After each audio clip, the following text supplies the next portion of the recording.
Next gen நேயர்கள் அனைவருக்கும் இனிய நல்வாழ்த்துக்கள். எல்லோரும் நன்றாக இருப்பீர்கள். இதோ ஆவணி மாசம் பிறக்க போகிறது. ஐயா, ஆடி மாதத்துல ஏதாவது ஒன்று நல்லது நடக்குமான்னு எதிர்பார்த்துக்கிட்டு இருந்தேன். கொஞ்சம் ஏதோ ஒன்று இருந்தாலும் கூட முழுசா நல்ல மாற்றங்கள் எதுவுமே இல்லை.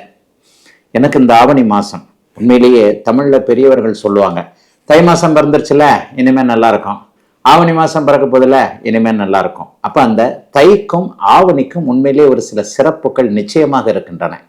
ஆவணி மாதம் பிறந்தாலே இளையவர்கள், இளம் பருவத்தினர் தங்களுடைய திருமண கனவுகளை நிறைவேற்றி கொள்ளக்கூடிய அமைப்பு கண்டிப்பாக உண்டு. ஏன்னா ஆவணி மாசத்துல தான் வருஷத்துல அந்த ஒரு மாசத்துல மட்டும்தான் பெரிய முகூர்த்த அமைப்புகள் கண்டிப்பாக நடக்கும். நிறைய கல்யாணம் அப்பதான் உண்டு.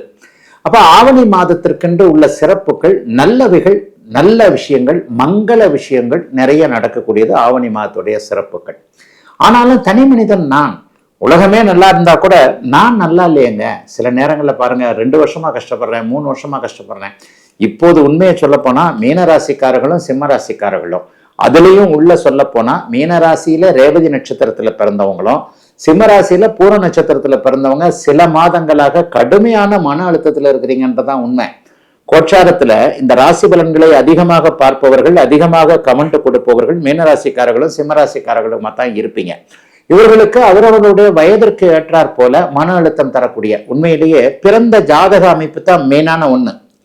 பிறந்த ஜாதகத்துல ஒரு தசாபக்தி அமைப்புகள் இருக்கும். இப்ப நாங்க பேசுற இந்த சனி பயிற்சியா இருக்கட்டும், ராகுகேது பயிற்சியா இருக்கட்டும், குரு பயிற்சியா இருக்கட்டும், மாத பலன்களா இருக்கட்டும், உங்களுடைய பிறந்த ஜாதக தசாபக்தி அமைப்புகளுக்கு கட்டுப்பட்டது, உட்பட்டது. பிறந்த ஜாதக அமைப்புகள் ஒரு 60-70% நடக்குதுன்னா, இப்ப இந்த கோச்சார அமைப்புகள்ல ஒரு 20-30% பெரிய அளவுல அதுக்கு கை கொடுக்கக்கூடிய அமைப்புகள்ல தான் இருக்கும்.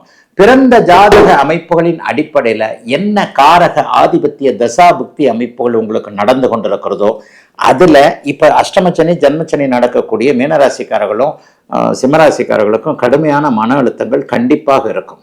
ஆக ஒரு நிலையில ஆடி மாதத்தை விட ஆவணி மாதம் நன்றாக இருக்கும் என்பதை உறுதியாக சொல்லிவிடலாம். ஜன்மச்சனி அஷ்டமச்சனி நடந்து கொண்டிருப்பவர்களுக்கு கூட ஏதாவது ஒரு வகையில நல்ல பலன்கள் கண்டிப்பாக உண்டு. தமிழ் மாத பலன்கள் எப்படி சொல்லப்படுகிறது? ஏன் இப்படி என்னங்க ஸ்பெஷலா ஆவணி மாதத்திற்கு மட்டும் ஒரு சிறப்பு அப்படின்னு சொன்னா, மாதங்களின் நாயகன் சூரியன் தான். சூரியனுடைய இயக்கத்தை வச்சுதான் மாதங்களே அமைக்கப்பட்டிருக்கு. உலகம் முழுக்க இந்த வேத ஜோதிடம் என்கின்ற அமைப்புல 12 ராசி கட்டங்கள், நம்முடைய இந்திய அமைப்புல சூரியனுடைய இயக்கத்தை வைத்து 1ஆம் தேதியிலிருந்து 31ஆம் தேதி வரைக்கும், 30ஆம் தேதி வரைக்கும் சூரியன் எங்க இருக்கிறாரோ அதான் தமிழ் மாசம். ஆவணி மாதத்துல ஜோதிட ரீதியாக சூரியன் ஆட்சி என்கின்ற அதி அற்புத ஒரு நிலைமையில இருப்பார். இந்த ஆட்சி என்கின்ற அதி அற்புத நிலைமை அந்த வருஷத்துல ஒரு நாள் ஆட்சியா இருப்பார், வருஷத்துல ஒரு மாதம் உச்சமாக இருப்பார். அப்ப இந்த வருடத்துல ஒரு மாதம் ஆட்சியாக இருக்கக்கூடிய இந்த ஆவணி மாதம் மிகப்பெரிய நல்ல அமைப்புகளுக்கு, மங்கள விஷயங்களுக்கு போற்றப்படக்கூடியதாக. ஒளி கிரகம் சூரியன் இல்லையா? ஒளி கிரகம் வீட்டுல நல்லா விளக்கேற்றி வச்சுக்கிட்டு பல 4 டியூப்லைட்டை போட்டுக்கிட்டு, அந்த காலத்துல டியூப்லைட் இல்லாத இடங்கள்ல சாயந்தரமானா விளக்கேற்றிடுவாங்க. வாசல்ல ஒண்ணு, அதுல ஒண்ணு, இதுல ஒண்ணு, மாடத்துல ஒண்ணு, அதுல ஒண்ணு, கூடத்துல ஒண்ணுன்னு சொல்லிட்டு விளக்கேற்றி வைப்பாங்க. அந்த விளக்க வச்சு ஒளியை வச்சுத்தானே நம்முடைய வாழ்க்கை அமைப்புகள் இருக்கிறது. ஆக ஒளி மிகுந்த கிரகமான சூரியன் ஆட்சி நிலை பெற்றிருக்கக்கூடிய இந்த அமைப்பு இந்த மாதம் முழுவதும், ஆவணி மாதம் முழுவதும் ஆட்சி பெற்றிருக்கக்கூடிய அமைப்புகள் உண்டு. சூரியன் சம்பந்தப்பட்ட விஷயங்கள்லாம் நல்லா இருக்கும். அப்பாவுடைய அமைப்புகள் நல்லா இருக்கும். ஒவ்வொரு மனிதனுக்கும் அப்பாவுக்கு எதனா பிரச்சனைகள் இருந்தா கூட அந்த அப்பாவுடைய பிரச்சனைகள் கட்டுப்பட்டு மட்டுப்பட்டு இருக்கக்கூடிய அமைப்பு. அரசாங்கம் சம்பந்தப்பட்ட விஷயங்கள், பதவி உயர்வு சம்பந்தப்பட்ட விஷயங்கள், நெருப்பு சார்ந்த விஷயங்கள், எலக்ட்ரிக்கல் சார்ந்த விஷயங்கள், இதை கூட இருக்கிறவங்க எல்லாருக்குமே இந்த ஆவணி மாசம் உண்மையிலேயே நல்லா இருக்கும். ஐயா, மாத பலன்கள் அப்ப எப்படி தாங்கயா சொல்லப்படுகிறது? மாத பலன்கள் எப்படி சொல்லப்படுகிறது? போன மாதம் கூட இதை பத்தி பேசியிருப்பேன். மாத பலன்கள் மாதாந்திர கிரகங்கள்னு சொல்லப்படக்கூடிய சூரியன், செவ்வாய், சுக்கிரன், புதன் ஆகிய 4 கிரகங்களுடைய இயக்கங்களை வைத்து சொல்லப்படுகிறது.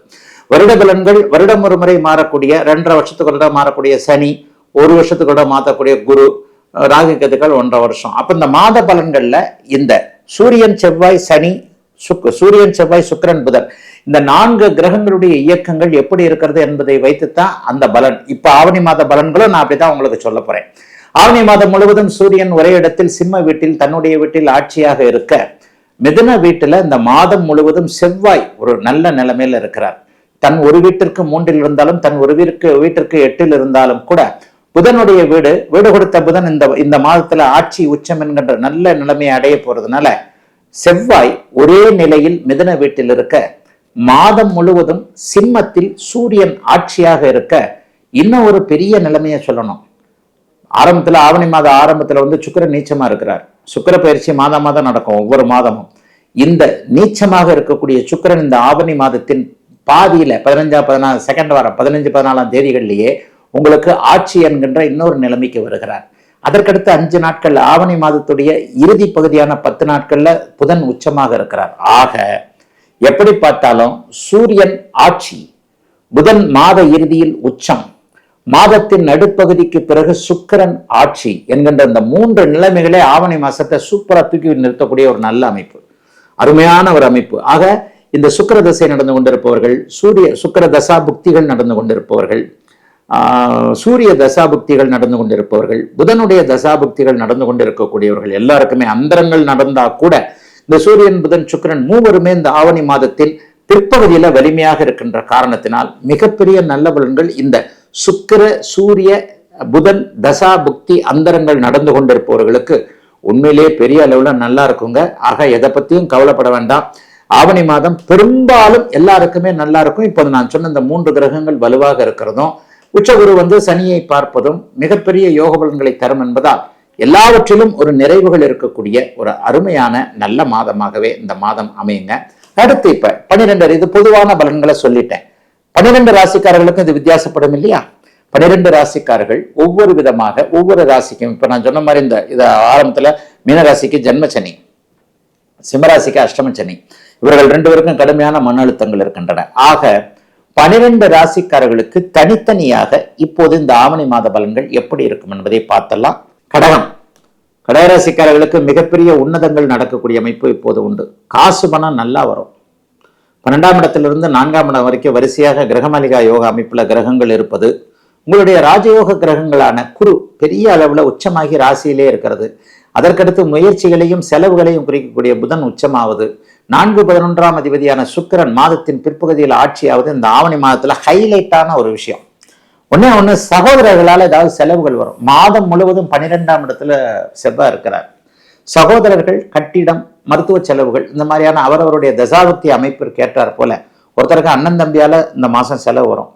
சிலருக்கு வீடு, பில்டிங், கட்டடம், குடுத்தனக்காரரு வாடகை தர மாட்டேன்றாரு, அப்படி தர மாட்டேன்றாரு, அப்படி இப்படின்ட்டு ஏதாவது நிலுவையில் இருக்கிறதுனால அதை கோர்ட்டு கேஸ்ன்னு போடுவோம் அப்படின்ற மாதிரி வக்கீல் செலவுகள் ஏதாவது ஒன்று வரும். நெருப்பு சார்ந்த தொழில்களில் இருக்கிறவங்களுக்கு ஏதாவது ஒரு வகையில் செலவு வரும். செவ்வாயின் துறைகளில் இருக்கக்கூடியவர்களுக்கு சின்ன சின்ன விரயங்கள் வருவதை தவிர்த்து இந்த ஆவணி மாதம் கடகராசிக்காரர்களுக்கு உண்மையிலேயே ஒப்பற்ற நல்ல பலன்களை தரக்கூடிய மாதமாகத்தான் நிச்சயமாக அமையும். பணம் வரும். 2ஆம் அதிபதி 2ஆம் வீட்டிலேயே வலுத்து இருக்கிறார். முயற்சிகளின் பேரில் நீங்கள் இதுவரைக்கும் எந்தெந்த இடத்துல ஒண்ணுமே நடக்கல நினைச்சுக்கிட்டு இருக்கீங்களோ அந்த இடத்துல எல்லாம் பணம் வரக்கூடிய அமைப்புகள் இப்போது இருக்கிறது. ஆகவே அருமையான நல்ல பணவரவுகள், குடும்பத்துல அமைதி, நிம்மதி, சந்தோஷம் போன்றவைகள் இருக்கக்கூடிய அமைப்பு. மனைவியை பற்றி கணவன் நினைத்து கவலைப்பட்டது, கணவனை நினைத்து மனைவி நினைத்து கவலைப்பட்டதெல்லாம் மாறக்கூடிய அமைப்புகள். குடும்பம் பிரிஞ்சிருந்தது ஒன்று சேரக்கூடிய அமைப்பு. பொண்டாட்டிக்கு டிரான்ஸ்ஃபர் கிடைக்கல, புருஷன் வெளியூர்ல வேலை செய்யறாரு, மாசத்துக்குள்ள தான் வர்றாரு, வாரத்துக்குள்ள தான் வர்றாரு, புள்ள பாட்டி வீட்டுல படிக்குது, இந்த மாதிரி குடும்ப அமைப்புகள்ல பிரிந்திருந்தவர்கள் எல்லோருக்குமே மிகப்பெரிய ஒன்றிணையக்கூடிய வாய்ப்புகள் 2ஆம் அதிபதி 2ஆம் வீட்டிலேயே இருக்கின்ற காரணத்தினால் ஒன்றிணையக்கூடிய அருமையான நல்ல மாதமாக இந்த மாதம் அமைஞ்சிருக்குங்க. சிலருக்கு உதவிகள் கிடைக்குங்க.